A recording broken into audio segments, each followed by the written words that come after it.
Bonsoir à tous et bienvenue dans ce nouveau JT du Weasel News.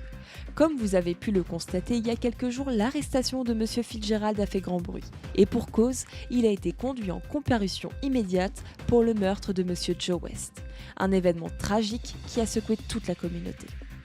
Lorsque Monsieur Fitzgerald a eu l'opportunité de prendre la parole, ses paroles ont été empreintes d'une gravité déconcertante. Il a avoué des détails troublants, suscitant des interrogations profondes quant aux circonstances entourant cet acte horrible. Cependant, il est important de noter que les experts en santé ont émis des réserves quant à la stabilité mentale de M. Fitzgerald. Ils nous mettent donc en garde contre la possibilité que cette déclaration soit altérée par ces troubles psychologiques. Malgré cela, certains se demandent si, dans ses aveux, il ne se cache pas une part de vérité inattendue. Monsieur Fitzgerald, jurez-vous de dire la vérité, toute la vérité, rien que la vérité, sans haine ni crainte, sous peine d'être poursuivi pour parjure? Je le jure, wallah. Monsieur Fitzgerald. Monsieur Sanders, je vous en prie, témoignez-vous. Très bien, monsieur Fitzgerald, souhaitez-vous répondre aux questions du ministère public? Je vous en prie, posez vos questions. Très bien. J'y répondrai si ça me chante. Très bien. Première question, avez-vous tué monsieur Joseph Thomas West? Oui. D'accord. Avec quelle arme l'avez-vous tué? Vous savez quoi?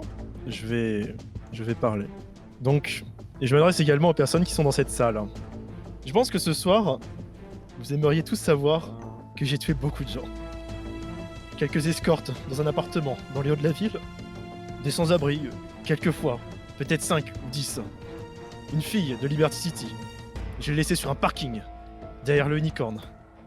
J'ai tué Lily Jones aussi, mon ancienne petite amie, avec un pistolet à clous.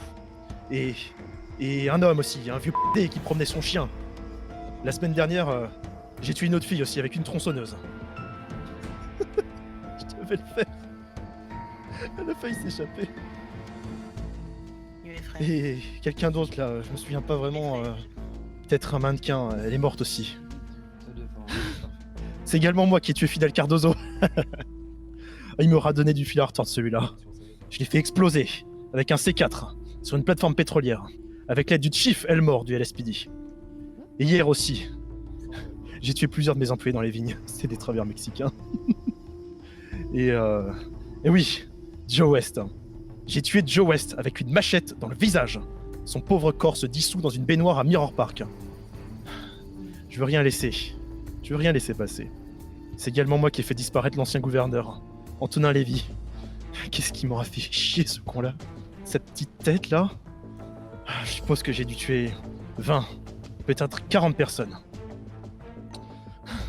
J'ai des enregistrements de beaucoup de tout ça. Certaines personnes ont vu les enregistrements. J'ai même... J'ai mangé une partie de leur cerveau. J'ai essayé de les cuisiner. Ce soir, quand je vous ai vu arriver, j'ai compris que c'était fini. J'ai donné l'ordre de faire tuer beaucoup de personnes. Et je sais très bien que je vais pas m'en sortir cette fois-ci. Alors... je suppose que... Je suis un... Je suppose que je suis un mec un petit peu malade. Mais comme on dit, si le roi tombe, le royaume tombe avec. Malheureusement, malgré nos efforts, nous n'avons pas pu obtenir d'interview avec Monsieur Fitzgerald. Actuellement, il est sous observation en unité psychiatrique à Bolingbroke, ce qui rend toute communication avec lui impossible pour le moment. Nous vous invitons à rester attentifs au développement de cette affaire qui continue de captiver l'attention du public. Merci d'avoir suivi ce nouveau JT, c'était Noah Bennett pour le Weasel News.